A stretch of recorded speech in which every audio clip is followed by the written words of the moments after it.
Okay, so this is just a quick, I've got this Voche, I call it a finger sander.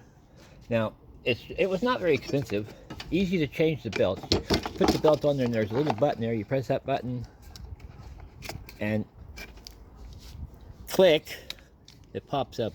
Didn't do it very well. I put 120 grit on there and the belts are cheap as chips. I've just had a little go with the old worn out belt that was on there, so I've sharpened in the whole thing. So it just takes one hand. I mean, I have to hold it with one hand.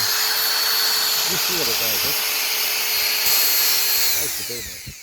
Let's see what we got here. Which one is the cutting edge? The upper one or the lower one? That one or this one?